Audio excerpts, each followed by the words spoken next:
Over the next 2 weeks, Aethera watched Cole Beckett the way a scientist watches a puzzle she cannot solve. She watched him during the formal negotiation sessions, where he sat straight-backed and steady, speaking in measured sentences that gave nothing away. She watched him during the cultural exchange events, where delegations from other alien species laughed and danced and joined the Volanthe in their empathic bonding rituals. Cole attended every event because protocol required it. He stood at the edges.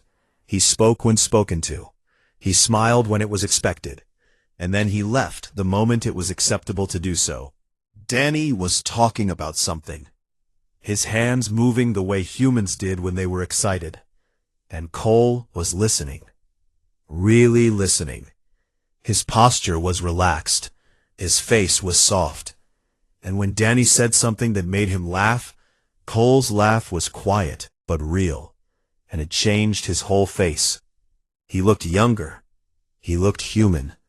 Then a Volanthe attendant entered the courtyard to deliver a message, and the change was instant. The warmth drained from Cole's expression like water through sand. His back straightened. His face went blank. The wall came back up so fast, it was almost violent. The attendant did not even notice, but Aethera did. She brought her observations to Seraphine Velorath, her closest friend and personal attendant. They sat together in Aethera's chambers, while the evening light made the crystal walls glow amber. "He is warm with his own people," Aethera said. "I have seen it. He laughs, he touches their shoulders, he cares about them. But the moment one of us comes near, he shuts it all down. It is not that he cannot feel. He chooses not to show it, but only to us." Seraphine, a practical woman with skin that held a steady shade of calm green, was not impressed. "Perhaps that is simply what humans are," she said, "warm to their own kind and cold to everyone else. Many species are like that. It does not make them special, it makes them tribal." "No," Aethera said. "It is something else. It is not coldness. It is something he is protecting. You are reading too much into this, and you are not reading enough." A few nights later, the Volanthe hosted a grand banquet for all the visiting delegations. The great hall was filled with light and music and the mingled emotions of 100 different beings. At the center of the evening, a Volanthe musician named Sorath performed a piece called The Memory of Stars. It was an empathic composition, meaning the emotions woven into the music were projected outward so that every listener felt them directly. It was beautiful and devastating. The piece moved through joy, loss, longing, and hope in waves that washed over the audience like tides. Most of the aliens in attendance wept openly. A group of diplomats from the Thanari Collective held each other and swayed. Even the usually stoic Dranathi ambassador closed his 4 eyes and let his massive shoulders tremble. Cole Beckett sat perfectly still. His hands rested on his knees. His face showed nothing. But Aethera was sitting close enough to sense what was behind that stillness, and what she felt nearly knocked the breath out of her. His emotions were not absent. They were enormous. They surged and crashed behind his calm exterior, like a storm trapped inside a glass jar. She could feel grief so deep it had no bottom. She could feel love that had been broken and mended and broken again so many times it was more scar than feeling. She could feel a loneliness that stretched back years, decades, a lifetime of standing in rooms full of people and choosing to stand apart. And over all of it, like a lid pressed down hard over a boiling pot, she felt control. Iron, absolute, unbreakable control. He was not failing to feel. He was holding everything inside by sheer force of will. Aethera's skin shifted to a deep shade of blue, and she had to look away. After the banquet, she found him where she somehow knew he would be. He was standing alone on the terrace that overlooked the bioluminescent forest. The lights below moved slowly, like breathing, and the air was cool and quiet. She walked up beside him. He acknowledged her with a glance, but did not move. "Commander," she said, "may I ask you something directly?" "You may ask." "From everyone who is not human." Cole was silent for a long time. The forest lights drifted below them. Somewhere in the distance, a night creature called out in a low, musical tone. "It is not personal, Princess," he said finally. "It is simply how I operate. I am here to negotiate a treaty, and I intend to do that well. My personal habits are not part of the agreement." "That is not an answer." "It is the answer I have." He thanked her for the evening and left. His footsteps faded down the corridor, steady and even as always. Athara did not follow him. Instead, she went to the palace archives. The Galactic Diplomatic Archives were vast, containing records from thousands of years of interspecies relations. Athara had access to almost all of them. She sat down at a terminal and began searching through humanity's history with alien civilizations. What she found was not what she expected. She had assumed she would find the usual pattern, a young species making mistakes, learning, growing. What she found instead was a pattern of pain. Early in their expansion, humans had been open, eager. They had reached out to every species they met with enthusiasm and goodwill. They had shared technology freely. They had offered aid without conditions. They had formed bonds quickly and deeply, the way humans seem to do everything, with their whole hearts. And again, it had gone wrong.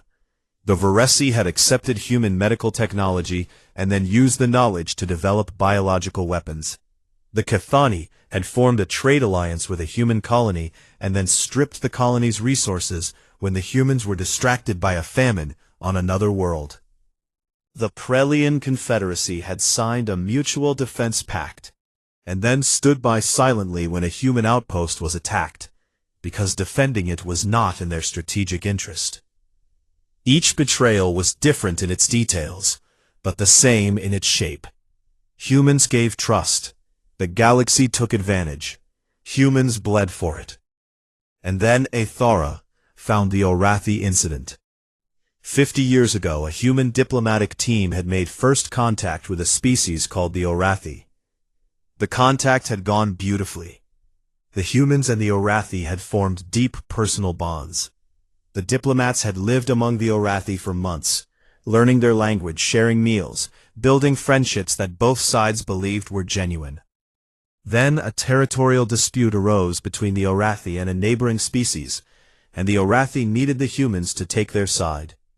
When the human government chose neutrality, as their laws required, the Orathi felt betrayed. They turned on the diplomatic team. 14 human diplomats were killed in a single night. Athara read the list of the dead, and there, near the bottom, she found a name that made her stomach drop. Commander Elaine Beckett. She searched further. Elaine Beckett had been a diplomat, one of the most respected in human service. She had believed in building bridges with alien species. She had volunteered for the Orathi mission because she believed first contact was the most important work a human could do. She had also been the mother of a 14-year-old boy named Cole. Athara sat back in her chair. The glow of the data screens reflected in her wide eyes, and her skin shifted slowly to a deep, sorrowful indigo. She stayed that way for a long time, alone in the quiet archive, understanding at last what she had sensed beneath Cole Beckett's stillness. It was not coldness. It was not arrogance. It was not distrust. It was a wound that had never healed. The trouble started on the 16th day.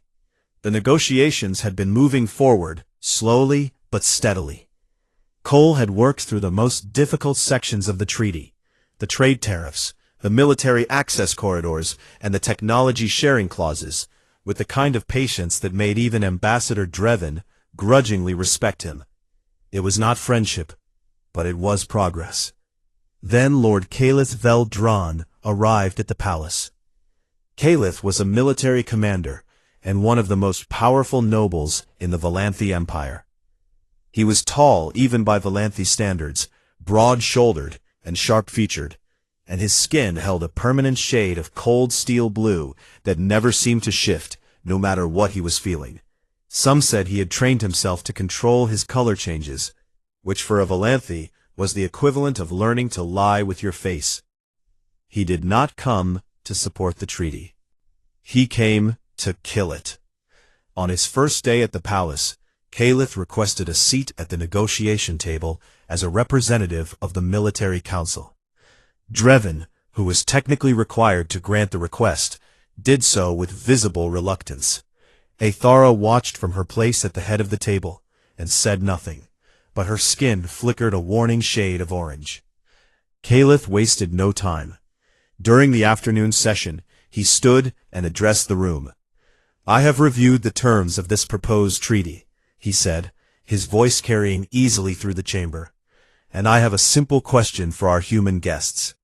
You ask us to open our borders, share our technology, and commit our ships to your defense. In return, you offer us the same. But how can we trust a species that cannot even open its heart to the people sitting across the table?" He turned and looked directly at Cole. "Commander Beckett, in 16 days, you have not attended a single bonding ritual. You have not joined a single social gathering beyond what protocol demands. You keep yourself behind walls so thick that our empaths cannot sense you at all. You are a ghost sitting in a living room." The chamber was silent. Every Valanthe eye was on Cole. Cole did not react. His expression stayed calm. His hands stayed flat on the table. "Lord Caliph," he said, "the terms of the treaty are based on strategic and economic interests, not on personal feelings. I am happy to discuss the details of any clause you find concerning." Caliph smiled. It was not a kind smile. "You see, even now, a wall." He turned back to the council. "This is what humans are. Empty vessels. They will sign our treaty, take what they need, and when the time comes to stand beside us, they will find a reason to stay behind their walls. I have studied their history. It is a history of isolation." Athara's skin burned bright orange, and she opened her mouth to speak, but Drevin raised a hand to stop her. The session was adjourned. That evening, Athara found Cole in the corridor outside the human quarters. He was walking with Danny, and she could see from his posture that the session had affected him more than he had shown. His shoulders were tight, his jaw was set. Danny saw her coming and quietly excused himself. "Commander," Athara said, "I want you to know that Caliph does not speak for all of us." "I know," Cole said. What he said was unfair. It was not entirely wrong. That caught her off guard. She had expected him to deflect or dismiss. Instead, he stood there in the soft light of the corridor, and for a moment he looked very tired. "You do keep people at a distance," she said carefully. "Yes. I know why." The tiredness vanished, replaced by something harder. "What do you mean?" "I went to the archives. I read about the Arathi incident." She paused. "I read about your mother." The silence that followed was the heaviest Athara had ever felt. Cole's face did not change, his body did not move, but the air between them seemed to thicken, as if something invisible and enormous had suddenly filled the space. "You had no right to do that," he said. His voice was quiet, but there was a thread of something underneath it that she had never heard from him before. Pain, maybe, or anger, or both. "I needed to understand," she said. "My mother is not a research topic." "I know, and I am sorry. But Cole, you cannot let what happened to her define how humanity deals with the rest of the galaxy. The Arathi were one species. We are not them." For just a second, something cracked behind his eyes. It was small, a hairline fracture in a wall that had been built over 20 years, but it was real. Then he sealed it shut again. "Good night, Princess," he said, and he walked away. While the diplomatic crisis played out in the open, a quieter and more dangerous one was building in the shadows. Ensign Mia Lawson was the kind of officer who noticed things that other people missed. She was small, quiet, and spent most of her time in the communications bay of the Resolute, monitoring signal traffic around Serapis Prime. It was routine work mostly, but on the evening after Kalit's challenge in the council chamber, she caught something that was not routine at all. A burst of encrypted communications between Kalit's personal ship and an unknown location on the far side of the planet. The encryption was military grade, which meant it was not standard diplomatic traffic. Mia flagged it and brought it to Captain Hadley. "Can you break the encryption?" "Not fully," Mia said. "But I got fragments. Enough to know they are talking about the humans, about us. And there is a reference to something called a clearing action." "That does not sound diplomatic." "No, ma'am, it does not." Nora increased security around the human quarters and sent a quiet alert to Cole. But she made a decision not to share the intelligence with the Volanthi government. Not yet.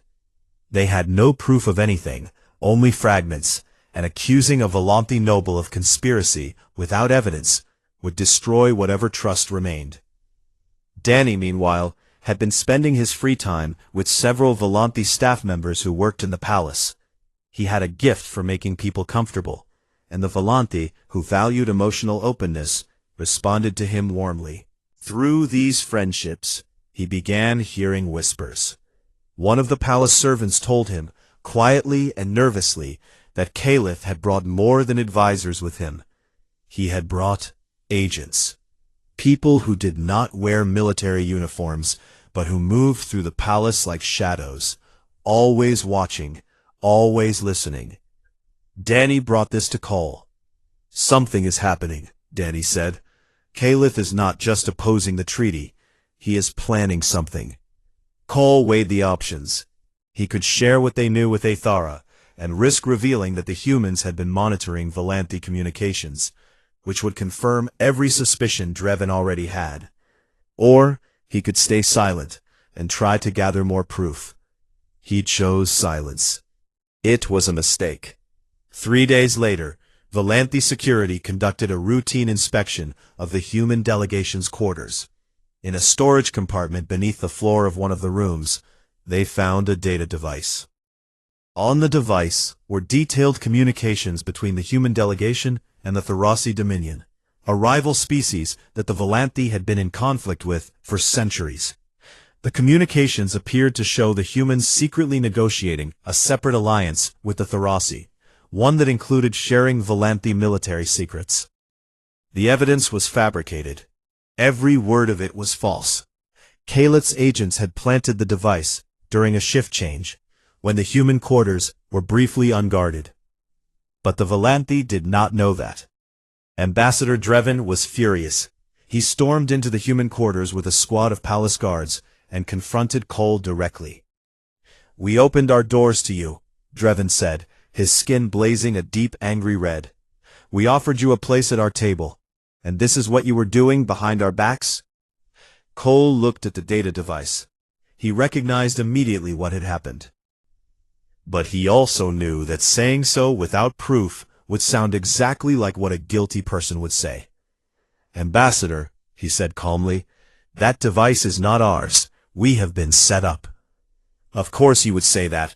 Give me time to prove it." "You have had 16 days. You have proven nothing except that humans cannot be trusted."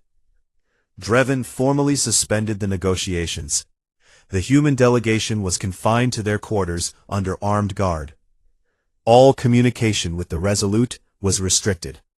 That night, Cole sat alone in his room. Danny and Nora tried to speak with him, but he asked for space. He sat in the dark and thought about his mother. He thought about the night she left for the Arathi mission, how she had hugged him at the shuttle bay and told him she would be back in 6 months. He thought about the message that came instead, the one that started with the words, "We regret to inform you."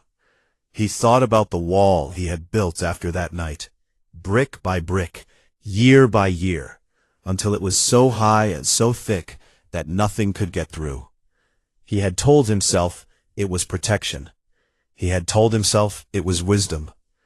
But sitting in the dark, on an alien planet, with a false accusation hanging over his head, and a treaty in ruins, he wondered if the wall had not protected him at all. He wondered if it had only made sure that when the worst happened, he would face it alone. The human delegation spent 3 days under guard. Nora sent formal requests for a hearing through every channel available. Drevin denied them all. The official position was that the evidence was being reviewed, but Cole knew what was really happening. Calith was using the delay to build political support for permanently ending the treaty. Mia Lawson, still aboard the Resolute in orbit, worked around the clock to break more of the encrypted communications she had intercepted. She managed to extract a partial conversation that referenced the planted device, but it was not enough. The fragments could be interpreted multiple ways, and a Valanthi court would not accept them as proof. Danny paced the confined quarters like a caged animal. He had been cut off from the Valanthi friends he had made, and it bothered him more than he expected. "This is exactly what they want," Danny said. "Whoever planted that device wants us isolated. They want us to look guilty." "We know," Nora said. "So why are we sitting here?" "Because we do not have a choice," Cole said from the corner where he sat. His voice was flat. "We are guests on their planet, under their authority. If we push too hard, we confirm their worst fears about us. And if we do nothing, we lose everything." Cole did not answer. On the 4th morning, a Valanthi guard appeared at the door and told Cole he had a visitor. He expected Drevin come to deliver the final rejection. Instead, the door opened and Athara stepped in. She had come alone. No attendants, no guards of her own. Her skin was a muted shade of gray, which Cole had learned meant worry or internal conflict. She looked at him for a long moment before she spoke. "My uncle has forbidden me from seeing you," she said. "Then why are you here?" "Because my uncle is wrong." The room was small and plain, nothing like the grand chambers where they had negotiated. Just walls and a table and 2 chairs, and the weight of everything that had gone wrong. "I do not believe the evidence," Athara said. "I have felt your emotions, Cole. Not clearly, not fully, because you guard them better than anyone I have ever encountered. But I have felt enough to know that you are not a liar, you are not a traitor. That is kind of you to say, but your feelings about my feelings will not hold up in front of the council. No, they will not." She leaned forward. "Which is why I need you to give me something real, something true, something I can use to convince my people that humanity is worth trusting." Cole looked at her. She was asking him to do the one thing he had spent his entire adult life refusing to do. Open the door. Let someone in. Show what was behind the wall. "Why do you care?" he asked, and it was not a diplomatic question. It was a real one. "Because I have studied your species for 10 years, she said. "I have read your literature and listened to your music and watched your films. I have seen what humans create when they are in pain, and it is the most beautiful, heartbreaking, honest art in the galaxy. A species that can turn suffering into beauty is not a species that feels nothing. And I think the reason you keep everyone at a distance is not because you are empty. It is because you are so full that you are terrified of what will happen if you let it out." The room was very quiet. Cole sat still for a long time. His jaw worked slightly, the way it did when he was fighting something internal. And then, slowly, the wall came down. Not all of it, not all at once, but enough. "My mother was a diplomat," he said. His voice was steady, but barely. "She believed that the most important thing humanity could do was build bridges with other species. She said that the galaxy was too big and too dangerous for anyone to stand alone, and that trust was the only currency that mattered." He paused. Athara said nothing. She barely breathed. She went to the Orathi because she believed that first contact was sacred. She lived with them for 5 months. She learned their language. She ate their food. She told me in her letters that she had made friends she would keep for the rest of her life. His voice wavered, just slightly. She was right about that last part, just not the way she meant it. He told her about the night the message came. He was 14. His father was in the kitchen making dinner. The communication screen lit up with an official seal, and Cole watched his father's face change in a way that could never be undone. He told her about the funeral, where they buried an empty casket because the Orathi had not returned the bodies. He told her about his father, who kept working as a diplomat for another 10 years because he believed the same things Elaine had believed, and who died at 53 of what the doctors called heart failure. But what Cole knew was a different kind of breaking. I grew up in a house built on the idea that trust was worth the risk, Cole said, and I watched that idea kill both my parents. So I made a decision. I would serve. I would negotiate. I would do my job, but I would never let anyone outside my own species close enough to hurt me or the people I cared about. He looked at Athara directly. Her skin had gone completely still, no color shifting at all. For a Valanthi, that was the equivalent of being struck silent to the very core of their being. You asked me why I keep my distance, he said. Here is your answer. We do not keep our distance because we feel nothing. We keep our distance because we feel everything. And every time we let someone in and they turn on us, it does not just break our trust. It breaks something inside us that we do not know how to fix. Athara did not move. She did not speak. Her eyes were wide and bright, and if she had been human, there would have been tears on her face. But she was Valanthi, and her people showed their deepest emotions through stillness, through the absence of color, through the silence that came when feeling was too large for any expression to hold. They sat like that for a long time.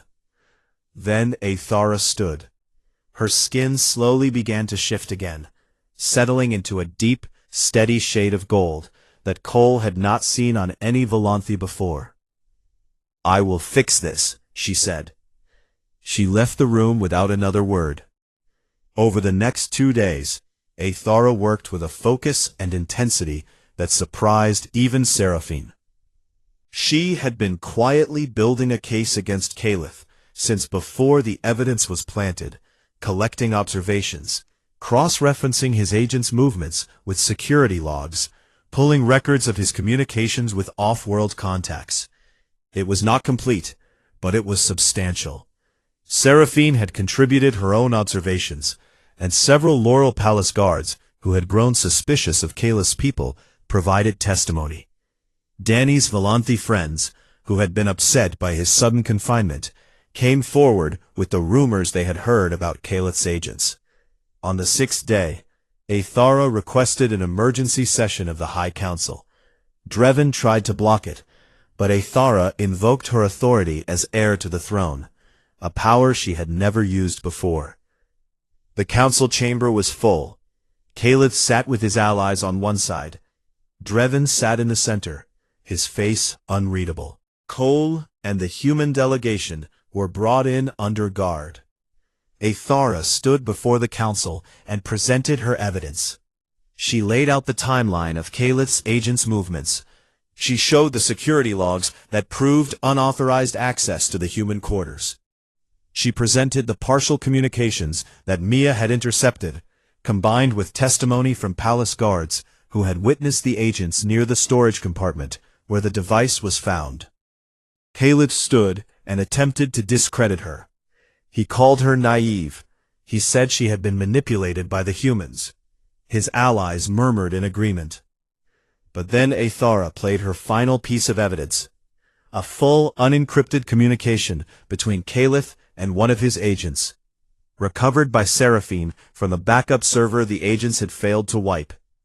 In it, Caliph explicitly ordered the fabrication and planting of the false documents.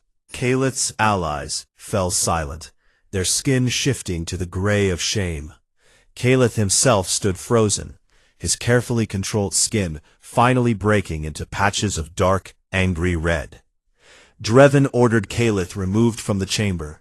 The guards escorted him out. Then Drevin turned to Cole, and with visible difficulty, apologized. "We were deceived," he said, "and in our anger we failed to see it. The suspension of negotiations is lifted. Your delegation is free." Cole accepted the apology with grace and said nothing more than was necessary. But the moment that mattered most came next. Aethara addressed the council one final time. She did not repeat Cole's words. She did not share his personal story. Instead, she told her people something she had come to understand on her own. "We have always believed that a species that hides its emotions is a species that cannot be trusted," she said. "But I have learned something these past weeks. The humans do not hide their emotions because they have none. They hide them because they have been hurt so many times by so many of us that they learned it was safer to feel alone than to feel with others and be betrayed." She paused and let her words settle over the silent chamber. "A species that has been wounded the way humanity has been wounded, and still crosses the stars to sit at our table and offer an open hand, is not a species to be feared. It is a species that deserves our respect." The chamber was quiet for a long time. Then Drevin slowly nodded. 6 months passed. The treaty was signed on a cool morning in the great hall of the palace, with the bioluminescent lights of Seraphis Prime drifting through the open windows like tiny, quiet witnesses. The ceremony was simpler than the Volantai usually preferred. There were no empathic compositions, no grand displays of color and light. Instead, both sides had agreed on something quieter, a format that respected the Volantai love of beauty and the human need for straightforward honesty. Cole stood beside Nora as the final documents were sealed. Danny was behind them, grinning so wide it looked like his face might split. Mia Lawson, who had been promoted to lieutenant after her work uncovering Calith's plot, stood at attention with a pride she could not quite hide. On the Volantai side, Drevin signed with steady hands and a skin color that had shifted over the past months, from suspicious gray to something closer to accepting blue. He and Cole had shared a meal 2 weeks earlier, just the two of them, at Drevin's private residence. It had been awkward at first. Drevin had asked about Earth, and Cole had answered with more than one-word responses. By the end of the evening, Drevin had told Cole that he reminded him of his own son, who had died in a border conflict years ago. Cole had not known what to say to that, so he had simply said, "I am sorry." Drevin had looked at him, and for the first time seemed to believe that a human meant it. After the signing ceremony, the palace held a small reception. Cole attended. He did not stand at the edges. He moved through the room, slowly but deliberately, speaking with Volanthi officials and cultural delegates. He accepted a drink he did not recognize, and managed not to make a face when it turned out to taste like liquid flowers and electricity. Danny appeared beside him. "Look at you," Danny said, "talking to people, drinking alien beverages. Next thing you know, you will be dancing." "Do not push it," Cole said, but there was a small smile on his face. "I am just saying, 6 months ago, you would not have been within 10 feet of this crowd." 6 months ago was different. "Yeah," Danny said, and his voice softened. "It was."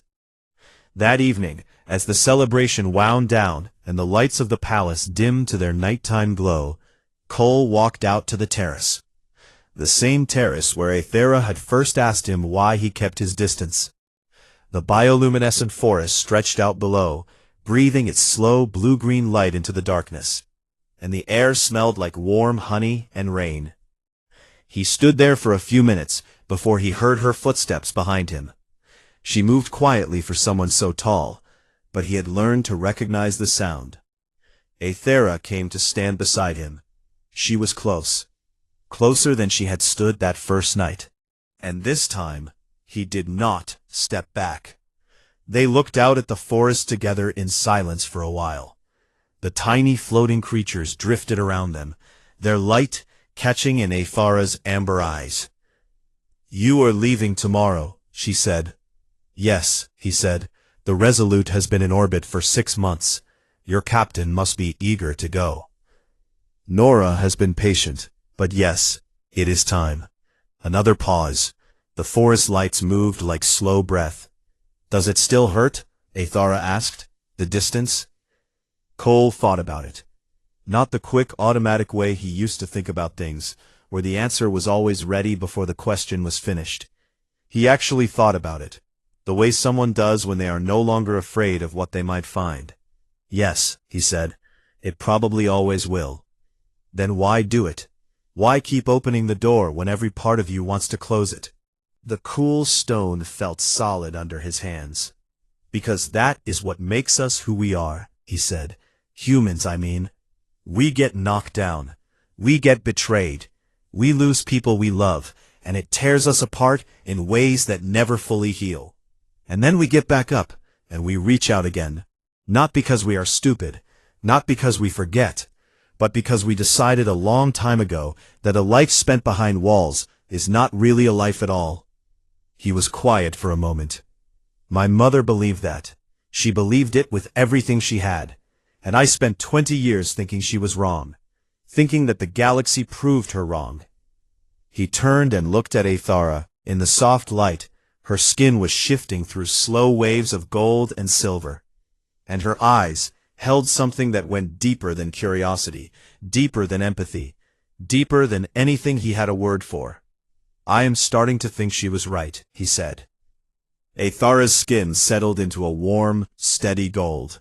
It was the Volanthe expression of deep admiration and affection, the color they showed when they were in the presence of something they considered truly beautiful.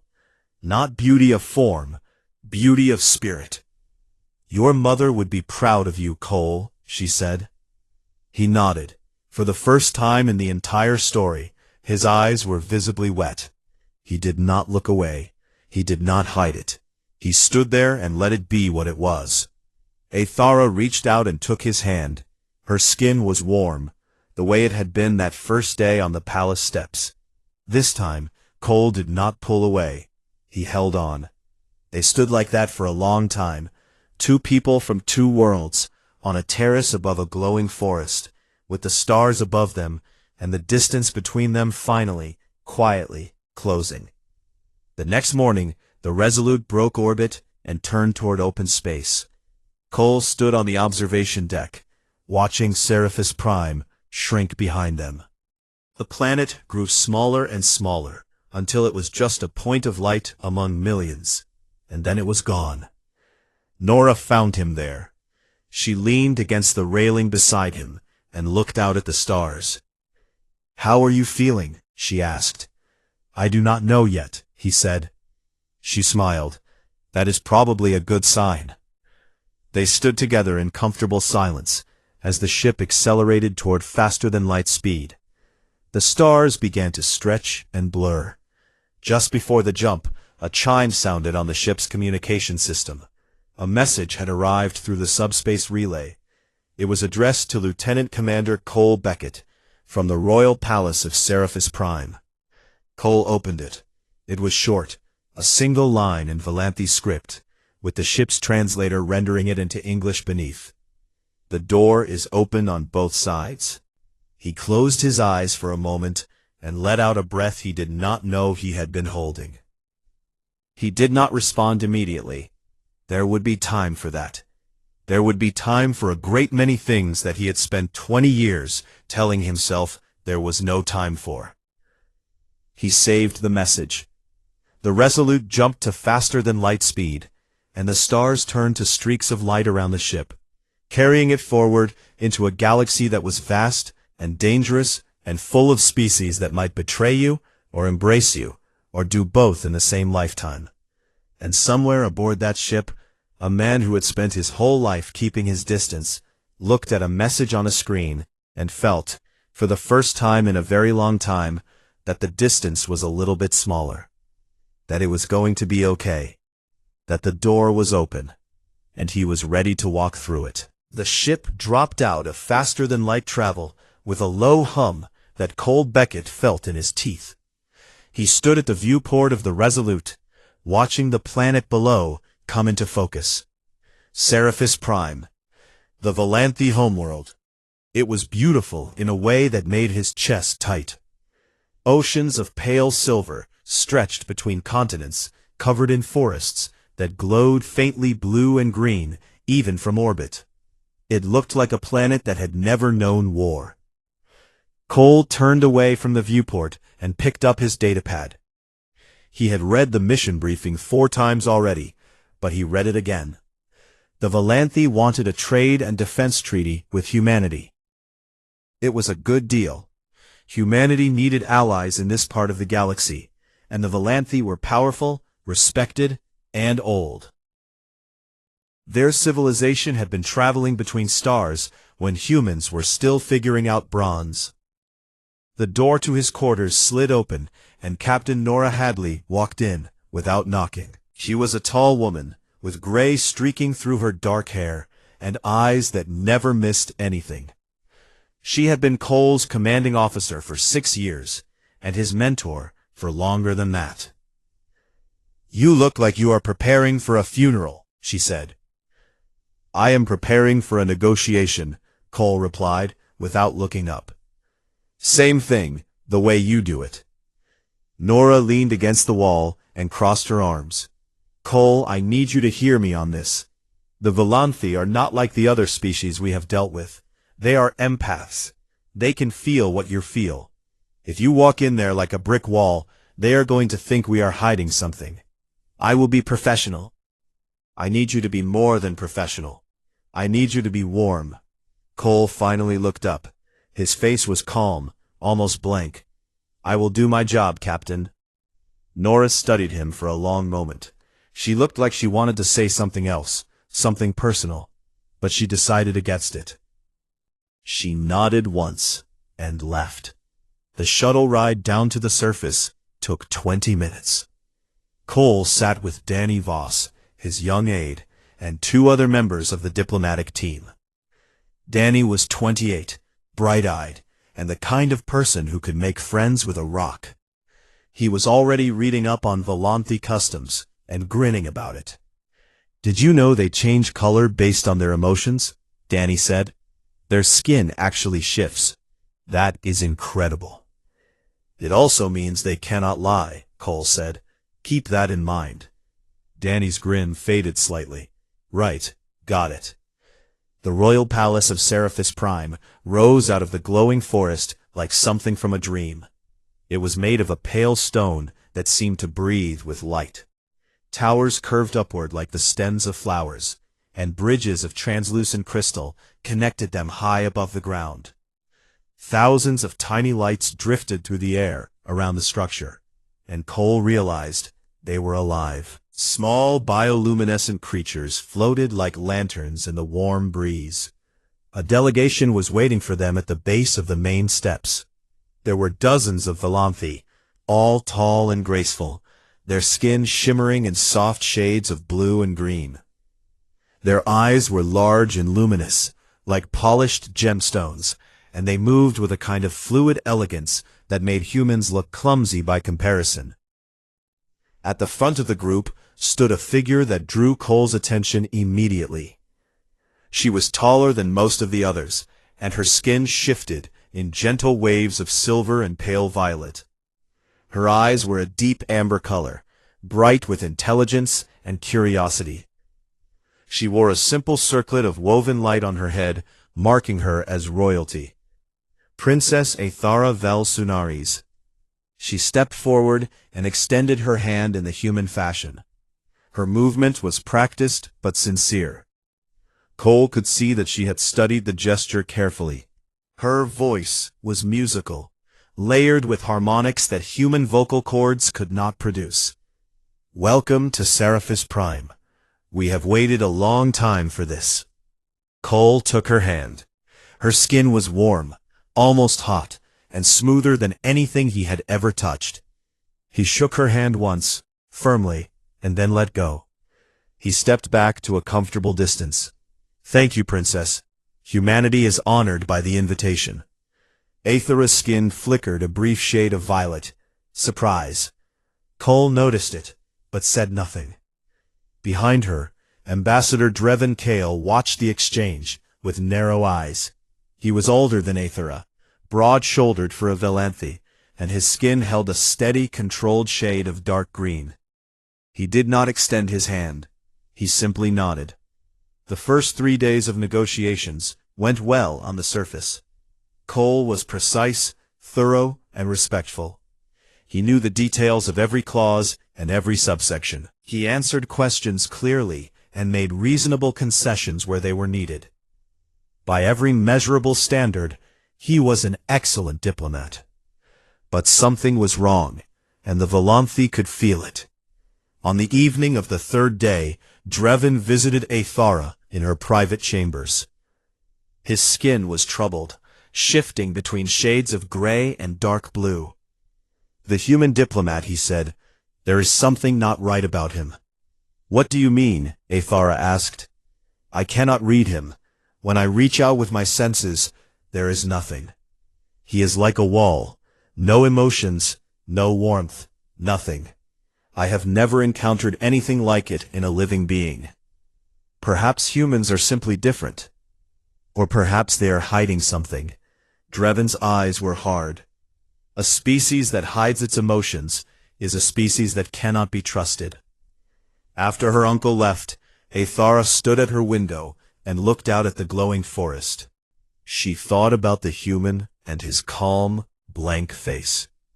She thought about the way he had released her hand so quickly, as if her touch had been something dangerous.